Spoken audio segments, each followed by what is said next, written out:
বিসমিল্লাহির রহমানির রহিম। আজকে আমাদের সূরা তারিক প্র্যাকটিস হবে। সূরা তারিকের মধ্যে 17টি আয়াত আছে।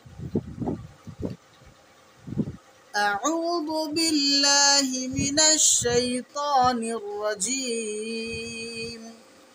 বিসমিল্লাহির রহমানির রহিম।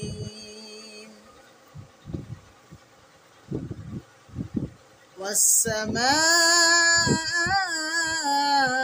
والطارق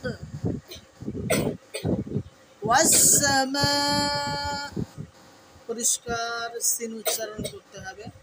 সিন এবং শিনের মধ্যে পার্থক্য যেন হয়। মা, এই মা হচ্ছে মাদ্দে মুত্তাসিল। মাদ্দে মুত্তাসিল হলে কয় টান দিয়ে পড়তে হয়? 4 আলিফ টান দিয়ে পড়তে হয়। কি করে বুঝলাম আমরা এটা মাদ্দে মুত্তাসিল? Very good. হুরুফে মাদ্দার পর গোল হামজা আসার কারণে আমরা এটা বুঝলাম এটা মাদ্দে মুত্তাসিল। অর্থাৎ এই হামজাটা হুরুফে মাদ্দার যে শব্দ, এই শব্দের মধ্যে একটা অংশ হামজাটা, ওই জন্যই এর নাম মুত্তাসিল, অ্যাটাচ, সংযুক্ত। সেই কারণে আমরা এটাকে মুত্তাসিল বলছি। এর পরিমাণ 4 আলিফ, 4 আলিফ পরিমাণ টান দিয়ে পড়তে হয়। ওয়াসসামা, এখানে আলিফ লামকে না ধরে আমরা ডাইরেক্ট সিনে চলে এলাম। এটা কি কায়দা? হুরুফে শামসি। হুরুফে শামসির কায়দার উপর আমরা ভিত্তি করে আলিফ লামকে বাদ দিয়ে তারপরে হুরুফে শামসির অক্ষরের সঙ্গে মিলিয়ে আমরা পড়ছি। আচ্ছা, সেম ওইভাবেই অত্তরিক, এখানেও তাই আলিফ লামকে বাদ দিয়ে পরের অক্ষরে তাসদিদ আছে তার সঙ্গে মিলিয়ে পড়ছি। এটাও হুরুফে শামসির কায়দা। এখন বিষয় হচ্ছে যে এমনি যদি আমরা হুরুফে শামসি কামারির অক্ষর মনেও না রাখি, তারপরও আমরা এটা সঠিকভাবে পড়তে পারবো। খালি এতটুকু মনে রাখতে হবে যে যদি খালি অক্ষর থাকে আগে আর পরে যদি তাসদিদ কিংবা সাকিন যুক্ত অক্ষর হয়, প্রথমে যদি সাকিন কিংবা খালি অক্ষর হয় আর পরে যদি তাসদিদ অক্ষর হয়, তাহলে আমরা সেই খালি অক্ষরকে না পড়ে তাসদিদ অক্ষরের সঙ্গে মিলিয়ে পড়ব। বা যদি সাকিন অক্ষরের পরেও তাসদিদ হয়, এই ক্ষেত্রেও আমরা সাকিন অক্ষরকে বাদ দিয়ে তাসদিদ অক্ষরের সঙ্গে মিলিয়ে পড়ব।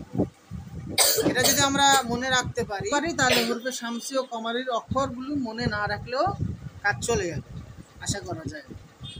আর একবার, ওয়াসসামাই ওয়াত-তারিক। রিক, কলকলা। আমরা বলেছি এর আগেও বারবার যে কলকলার অক্ষর মোট কয়টি? 5টি। কি কি?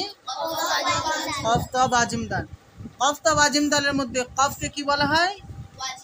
ওয়াজিব কলকলা। Very good.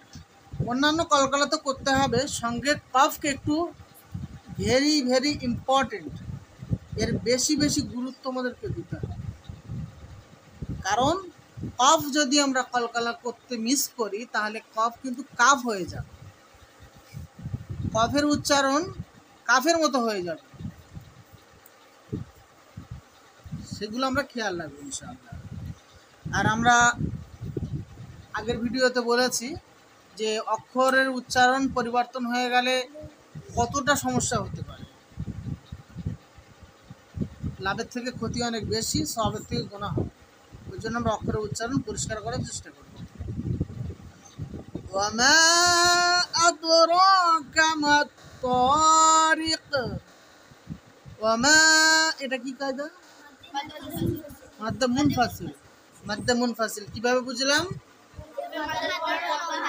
জি, হুরফে মাদ্দার পর লম্বা হামজা। হুরফে মাদ্দা বলতে আলিফ মাদ্দা, ইয়া মাদ্দা এবং অ মাদ্দা তিনটেকেই হুরফে মাদ্দা বলা হয়। এবং হুরফে মাদ্দার পরে যদি আমরা এরকম লম্বা হামজাকে দেখতে পাই তাহলে আমরা বলবো মাদ্দে মুনফাসিল। অর্থাৎ আমরা এটা বুঝবো যে মা, এই যে হুরফে মাদ্দা আছে, এই মা এটা একটা আলাদা শব্দ, আদরাকা এটা একটা আলাদা শব্দ, ভিন্ন শব্দ। এই জন্য মাদ্দে মুনফাসিল বলা হয়। ফাসিল শব্দের অর্থ হচ্ছে পৃথক। ফাসল শব্দের অর্থ হচ্ছে পৃথক, আলাদা আলাদা। তো এটা একটা আলাদা শব্দ, এটা একটা আলাদা শব্দ। আদ, এটাও কলকলা পরিষ্কার করতে হবে। আদ, র, র মুখ গোল করে উচ্চারণ হবে না, আমাদের মনে রাখতে হবে। মুখ গোল করে উচ্চারিত হয় মাত্র দুটি ক্ষেত্রে। মুখ গোল করে উচ্চারিত হয় মাত্র দুইটি ক্ষেত্রে। সেটি হচ্ছে এক তো ওয়াও উচ্চারণের ক্ষেত্রে, আর দ্বিতীয়টি হলো পেশ। কোনো অক্ষরের উপরে যদি পেশ হয় তাহলে সেখানে আমরা মুখ গোল করব, অন্যথায় আমরা কোনো জায়গায় মুখ গোল করব না। যদিও মুখ গোল করতে হয় তাহলে মনে রাখতে হবে আমাদের উচ্চারণে কোনো ভুল হচ্ছে। পরিষ্কার? তাহলে আদ র, মুখ বাংলার রয়ের মতো মুখ গোল করব না। আদ র, আদ র, রাও নয়, র।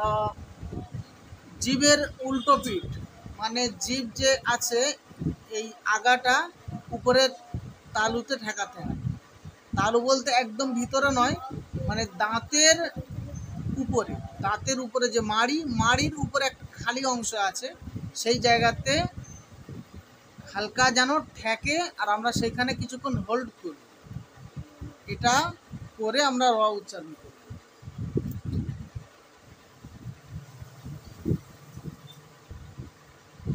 وما أدراك ما الطارق النجم الثاقب। আন, এখানে আলিফের উপরে কিন্তু জাবান নেই।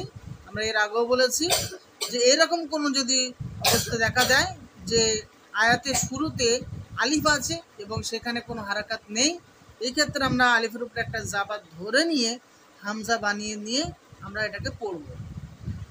আন, এখানে নুনে আমরা গুণনা করছি, কারণটা কি? নুনে এবং মিমের উপরে তাসদিদ হলে ওয়াজিব গুণনা হয়, এখানে গুণনা করা ওয়াজিব হয়ে যায়, আমরা গুণনা করব। আন-নাজমুস সাকিব, সা, সা উচ্চারণ করার ক্ষেত্রে আমরা খুব সাবধানতা অবলম্বন করব, যেন সা যেন সা না হয়ে যায়, সা না হয়ে যায়, পরিষ্কার যেন সা, সা একটা সুসুর করে আওয়াজ হবে, হাওয়া বার হবে। সা উচ্চারণের সহজ পদ্ধতি হলো জিভের আগাটা হালকা দাঁতের উপরের সামনের দাঁতের আগা থেকে একটু বাইরে বার করব, জিভের আগাটাকে বার করে আমরা হালকা করে একটা হাওয়া ছাড়বো, খুব প্রেশার না হয়। সা, সা, ওটাকে একটু টান দিয়ে পড়তে হবে। সাকিব, আমরা যেহেতু সাকিন করছি বাকে, তো ওই কারণে আমরা বা কলকলা করে সাকিন করব। আন-নাজমুস সাকিব ইন কুল্লু নাফসিন লাম্মা আলাইহা হাফিজ, আলাইহা হাফিজ, এটা পরিষ্কার করতে হবে। অনেকে আলাইহা হাফিজ বলে দেয়, বা অনেকে দুটো কি বড় হা করে দেয়, এগুলো একটু খেয়াল করতে হবে, পরিষ্কার করে যেন উচ্চারণ যেন বোঝা যায় যে কোনটার কি উচ্চারণ হচ্ছে। আলাইহা হাফিজ, তাহলে কুল্লু, এখানে আমরা এটা কি কায়দা বলো তো? জি, নুন সাকিন তানমিনের ইকফা, কারণ নুন সাকিন তানমিনের পর আছে কাফ, এই কাফটা ইকফার 15টি অক্ষরের মধ্যে একটি, তাই না? তা সা জিম দাল জাল জা সিন সদ ত জ ফা কাফ, কাফ একদম শেষে আছে, তো সেই কারণে আমরা ইকফা করব। তারপরে আছে নাফসিল লাম্মা, এখানে আমরা নাফসিল তানমিনের পরে লামকে দেখছি, এটা কি কায়দা বলা হবে? ইদগামে বিলা গুন্না। ইদগাম শব্দের অর্থ হলো মিলানো। আমরা মিলাবো, কিভাবে মিলাবো? যে তানমিনের সঙ্গে তারপরে যে তাসদিদ আছে তার সঙ্গে আমরা মিলাবো। মিলানোর ক্ষেত্রে আমরা বলেছি তানমিনকে যদি কারোর সঙ্গে মিলাতে হয়, তানমিনের যে দুই জাবার দুই জের দুই পেশ আছে সেটা আমরা এক জাবার এক জের এক পেশ ধরে মিলাবো, তাহলে কি হবে? মিলানোটা সহজ হবে। অনেকে বানানো করে ভুল করে যে সিন লাম দুজের সিল, এটা ভুল বানান। সিন লাম দুজের, এটা ঠিক না, সিন লাম জের সিল। তাহলে একটা জের বাদ কেন যাবে? একটা জের এই কারণেই বাদ যাবে, আমরা এর আগেও বলেছি যে তানবিনের আসল উৎস কোত্থেকে, তানমিন ছিল আসলে নুন সাকিন।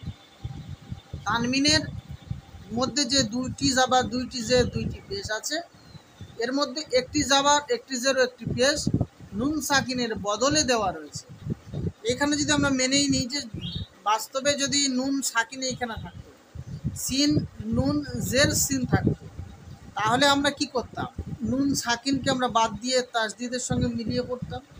তাই আমরা এই ক্ষেত্রেও তাই করব যে সিন লাম জের সিন, একটা জের এই কারণেই বাদ দেবো যে সেটা নুন সাকিন, সেই কারণে আমরা একটা জেরকে বাদ দিয়ে পরের সঙ্গে মিলিয়ে পড়ব।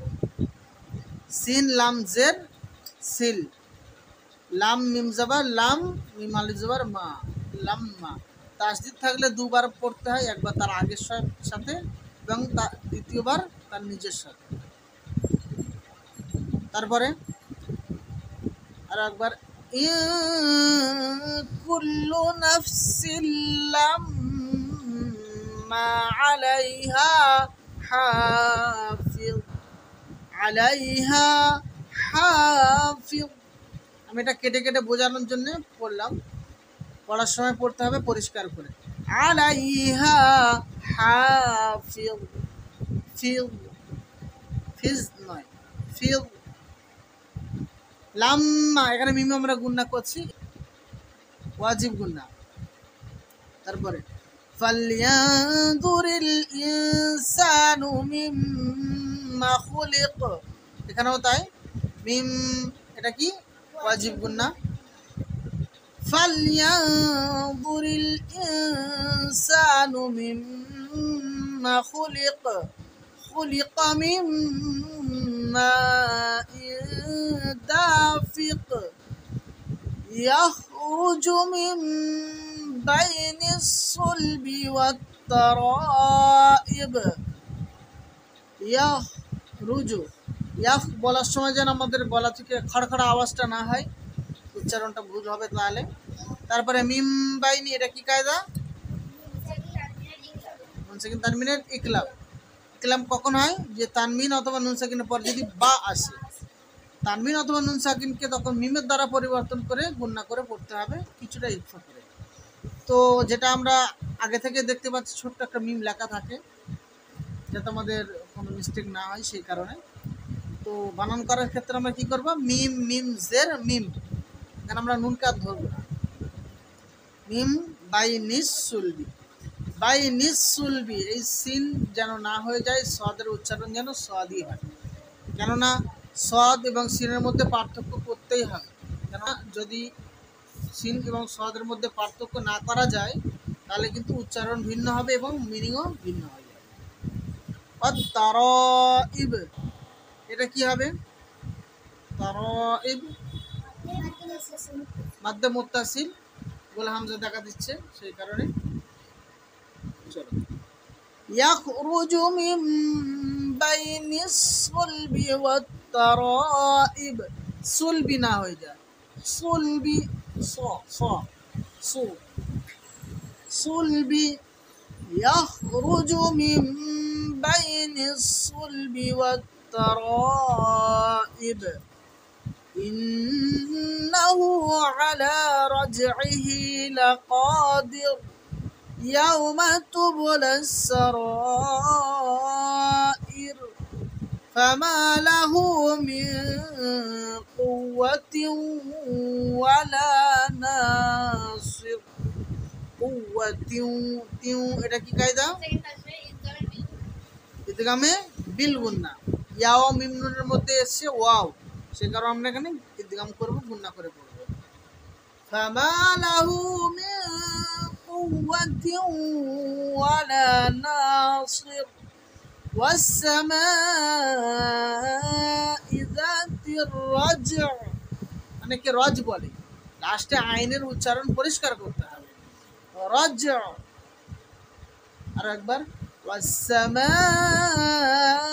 যাতির রাজ' ওয়াল আরদি যাতিস সাদ', গলা হবে এবং লাস্টে আইনের উচ্চারণ পরিষ্কার করতে হবে, সাদ'। ইন্নাহু লাকাউলুন ফাসল ফাসল ওয়ামা হুয়া বিল হাজল হাজল স্লিপ খাওয়া যেমন হয় স্লিপ খাওয়ার মতো উচ্চারণ হয় স্লিপ স্লিপ ইন্নাহুম ইয়াকিদুনা কাইদা কাইদা পড়লাম কেন এটা অক্ষরের নিয়ম যে দুই জাবার ও খাড়া জাবার ছাড়া বাকি প্রত্যেকটা হারাকাত যেমন জাবার জের পেশ দুই জের দুই পেশ খাড়া জের উল্টা পেশ যতগুলো হারাকাত আছে সমস্ত হারাকাত সাকিন হয়ে যাবে একমাত্র দুই জাবারও খাড়া জাবার ছাড়া খাড়া জাবার থাকলে খাড়া জাবার যেমন টান দিয়ে পড়তে হয় তেমন পড়তে হবে দুই জাবারের ক্ষেত্রে আমরা একটা জাবারকে বাদ দেবো এবং একালি পরিমাণ টান দিয়ে পড়বো এটা ওয়াকফের নিয়ম কাইদা আরো একবার ইন্নাহুম ইয়াকিদুনা কাইদা ওয়া আকিদু কাইদা ফামাহিলিল কাফিরিনা ফামাহিলিল একদম পরিষ্কার করে হায়ের তাসদীদ উচ্চারণ পরিষ্কার করতে হবে ফামাহিলিল কাফিরিনা আমহিলহুম রুয়াইদা ফামাহিলিল কাফিরিনা আমহিলহুম রুয়াইদা সাদাকাল্লাহুল আযীম